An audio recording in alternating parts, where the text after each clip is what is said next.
اب اسی معنی میں سمجھیے کہ محمد الرسول اللہ صلی اللہ علیہ وسلم کے دست مبارک سے تاریخ انسانی کا عظیم ترین انقلاب آیا۔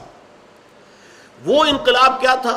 فرانس کا انقلاب صرف سیاسی، بولشوک ریولوشن صرف معاشی، لیکن حضور کے انقلاب میں سیاست بدل گئی، معیشت بدل گئی، معاشرت بدل گئی، افراد بدل گئے، عقائد بدل گئے، نظریات بدل گئے، ایوری تھنگ چینج۔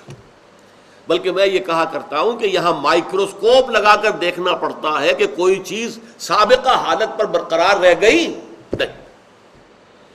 یہ ٹوٹل ریولوشن برپا کیا ہے محمد الرسول اللہ صلی اللہ علیہ وسلم، اور اس کی گواہی دینے والے جو غیر مسلم ہیں سب سے بڑھ کر وہ ہیں۔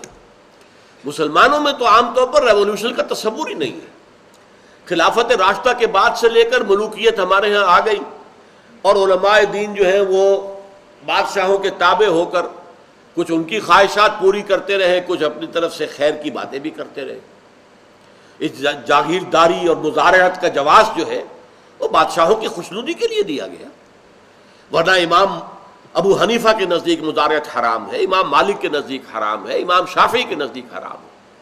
لیکن امام ابو حنیفہ کے شاگردوں نے، قاضی ابو یوسف اور امام محمد نے مزارعت کا جواز دیا، اس لیے کہ انہوں نے عہدہ قبول کر لیا حکومت کے اندر، حکومت سے تعاون کیا، جبکہ ان کے استاد امام ابو حنیفہ نے یہ عہدہ قبول نہیں کیا، تعاون نہیں کیا، مارے کھائیں، جیل میں گئے، لیکن کھڑے رہے کہ تعاون نہیں کروں گا۔ یہ معاملہ ہے در حقیقت کہ نظام جو ہے، اس پورے نظام کا بدلنا جو مسلمانوں کے تو ذہنوں سے نکل گیا تھا۔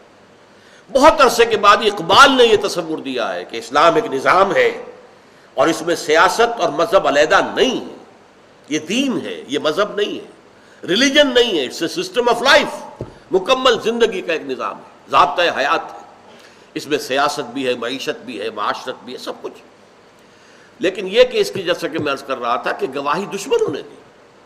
ایم این رائے بہت بڑا کمیونسٹ، مہندر ناتھ رائے بنگالی تھا، اور اتنا ٹاپ کا یہ کمیونسٹ تھا کہ جو کمیونسٹ انٹرنیشنل، دنیا کی جو سب سے اونچی سطح کی پارٹی تھی، کمیونسٹ پارٹی انٹرنیشنل، اس کا رکن تھا۔ اور اس نے ایک لیکچر دیا تھا اسی شہر لاہور میں 1920 میں، بریڈلا ہال۔ معلوم ہوتا ہے کہ اب شاید اس کے کوئی کھنڈر ونڈر کہیں ہے، باقی وہ بریڈلا ہال نام کی کوئی شہر موجود نہیں ہے۔ اس بریڈلا ہال میں اس نے لیکچر دیا، دی ہسٹوریکل رول آف اسلام، اور اس نے کہا کہ تاریخ انسانی کا عظیم ترین انقلاب وہ تھا جو محمد نے برپا کیا صلی اللہ علیہ وسلم۔ ہندو ہے، کمیونسٹ ہے، کمیونسٹ انٹرنیشنل کا رکن ہے، مان رہا ہے حقیقت۔ اسی طریقے سے یہ تو 1920 تھی، اب 1980 پہ آ جائیے، وہ 20 سال ادھر آغاز سے، یہ 20 سال اختتام سے قبل۔ ڈاکٹر مائیکل ہارٹ نے کتاب لکھی دی 100، جس میں اس نے تاریخ انسانی کے ان لوگوں کا چناؤ کیا جنہوں نے تاریخ کے دھارے کو موڑا۔ ایک لوگ تو وہ ہوتے ہیں جو دھارے میں بہتے رہتے ہیں، ہم بھی بہہ رہے ہیں، ایک نظام ہے، مشرف صاحب ہمارے سربراہ ہیں، وہ جو کچھ چاہ رہے ہیں کر رہے ہیں، ہم بہہ رہے ہیں اسی میں، اسی دھارے کے اندر پیسیولی۔ ایک وہ صاحب عزیمت و ہمت لوگ ہوتے ہیں جو اس دھارے کے اندر بہنے کو تیار نہیں ہوتے، دھارے کا رخ موڑتے ہیں۔ یہ دھارے کا رخ موڑ دینے کا کام تاریخ انسانی پوری میں جن لوگوں نے کیا، ان کا سلیکشن کر لیا، پھر ان میں گریڈیشن، درجہ بندی قائم کی کہ سب سے زیادہ کس نے تبدیلی کی، سب سے زیادہ کس نے موڑا۔ اس کی کتاب کا نام کیا ہے؟ دی 100، 100۔ نیچے کیا ہے سب title? A selection and gradation of the most influential personalities of human history. تاریخ انسانی کی مؤثر ترین شخصیتیں 100، ان کا سلیکشن بھی ہے، گریڈیشن بھی ہے، اور گریڈیشن میں نمبر 1 پر حضور کو لا رہا ہے صلی اللہ علیہ وسلم، کہ تاریخ انسانی کا عظیم ترین انقلاب محمد نے برپا کیا صلی اللہ علیہ وسلم۔ میں سمجھتا ہوں کسی مسلمان نے بھی آج تک یہ ٹریبیوٹ پے نہیں کیا ہو۔ حضور کی اور تعریفیں جو ہم کرتے ہیں، ہم تو تعریف نہیں کریں گے تو کیا کریں گے؟ آپ ہمارے محبوب ہیں، آپ ہمارے محسن ہیں، اللہ کے رسول ہیں، خاتم النبیین ہیں، آخر المرسلین ہیں، لیکن دشمن الفضل ما شہدت بہ الاعداء، اصل فضیلت وہ ہے جس کی گواہی دشمن دے.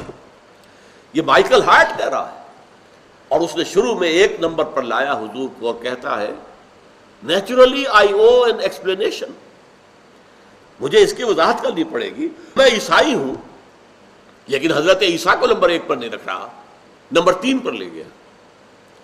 میں عیسائی ہونے کے باوجود محمد کو نمبر 1 پر رکھ رہا ہوں، کیوں؟ اب دیکھیے یہ جملہ اس کی ذہانت کا شاہکار ہے.